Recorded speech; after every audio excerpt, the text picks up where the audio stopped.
Cancer specialist অধ্যক্ষ doctor SM. Sarwar, যার হাতের চিকিৎসা পেয়ে অসংখ্য ক্যান্সার রোগী সুস্থতার জীবন ফিরে পেয়েছে, যারা অ্যালোপ্যাথিতে লাখ টাকা ব্যয় করে সুস্থ হতে পারেননি। চলুন শুনে আসি কিছু রোগীর সুস্থতার কথা। আমার প্রথম ডেঙ্গু জ্বর ছিল, ডেঙ্গু জ্বরে সুস্থ হওয়ার পরে হঠাৎ ব্লাডে ইনফেকশন দেখি। ডাক্তার বললো যে পেশেন্টের কারণে ক্যান্সার জাতীয় সমস্যা হয়ে গেছিল বলে আপনাকে ডাক্তার বলছে। তো আপনি আমাদের এখানে আসছিলেন গত 2024 সালের আগস্ট মাসে আমাদের এখানে চিকিৎসা শুরু করলেন। এই চিকিৎসার কতদিনের মধ্যে আপনার সেটা ব্লাড ক্যান্সারটা নেগেটিভ আসলো? এটা 2-3 মাস খাওয়ার পরে আস্তে আস্তে উন্নতির দিকে আল্লাহর রহমতে আপনি আগস্টে আমাদের এখানে চিকিৎসা আসেন, আগস্ট 2024-এ।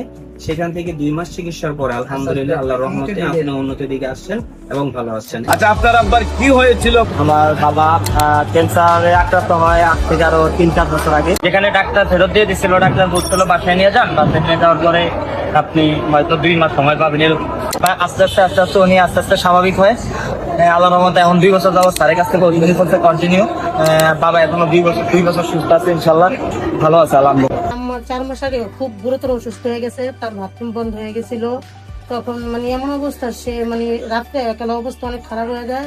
পরীক্ষা দেওয়ার 1 সপ্তাহ পরে রিপোর্ট আসার পরে জানা গেছে তার খাদ্যনালী ক্যান্সার হয়েছে। আমরা 4 মাস ওষুধ খাওয়ার পর আমরা ফলাফল অনেকটাই ভালো পেয়েছি, যে আমাদের রুগী শারীরিক সমস্যাগুলো অনেকটাই কমে গেছে। আগে খাইতে পারে নাই, তার একটা সমস্যা ছিল, বড় বড় সমস্যা ছিল, একটার পর একটা অসুস্থ ছিলই। সে পায়ে ব্যথা ছিল, মাথা ব্যথা ছিল, বুকে ব্যথা ছিল, এগুলো সব চলে গেছে ওষুধ খাওয়ার পরে। তখন তো একবারে হাঁটতে পারতো না, বইতে পারতো না, খাওয়া দাওয়া না, বেলা কমে হতো। আপনাদের এলাকায় কত টাকা গেছেন চিকিৎসা? আমরা পাচ্ছি 1 লাখ টাকা। তারপরে এখন আর ঠিকানা পাইছি। আমার ঠিক আছে, আমার চিকিৎসা প্রতিদিন হইলো 1 মাস। এখন বাচ্চার কি অবস্থা? এখন 8 থেকে 10 বাচ্চা খুব সুস্থ, খাওয়া দাওয়া তো বুঝে পারছে।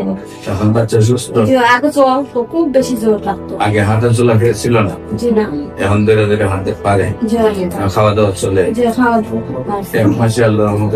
রহমানির রহিম। সম্মানিত দেশবাসী, আমি cancer specialist doctor SM. Sarwar. বিশেষ করে আপনারা জানেন যে সারা ওয়ার্ল্ডের ডাক্তারদের বক্তব্য, ক্যান্সার হলে আনসার নেই, ক্যান্সার হলে মরণবিধি, ক্যান্সার হলে মৃত্যু হবে, এটাই নিশ্চিত। এবং ক্যান্সারের চিকিৎসা করতে প্রতি মাসে কয়েক লক্ষ টাকা প্রয়োজন হয় এবং এক সময় লিভার ট্রান্সফার অথবা বন মেরু ট্রান্সফারে 70 লক্ষ থেকে 80 লক্ষ, এমনকি 1 কোটি টাকা খরচ হয়। একদিকে পরিবারটি ধ্বংস হয়ে যায়, অন্যদিকে রুগীটিও মারা যায়। কিন্তু আল্লাহর অশেষ রহমতে আমাদের গণস্বাস্থ্য হোমিওতে 40 জন ডাক্তারের একটি টিম রয়েছে, সেখানে আমি প্রধান হিসাবে আছি। বিশেষ করে আমি আপনাদেরকে বিনীত অনুরোধ করব যে ক্যান্সার হলে আনসার নেই, সেই কথার কোনো ভিত্তি নেই। ক্যান্সার হলে গণস্বাস্থ্য হোমিওতে চলে আসুন, ইনশাল্লাহ আল্লাহর অশেষ রহমতে নিয়মিত 4 মাস চিকিৎসা করলেই সুন্দরভাবে সুস্থ হবে। সবগুলো রিপোর্ট ভালো আসবে এবং নিয়মিত 1 বছর ওষুধ সেবন করলে আজীবন ভালো থাকবে। সবাইকে ধন্যবাদ। আসসালামু আলাইকুম রহমতুল্লাহ।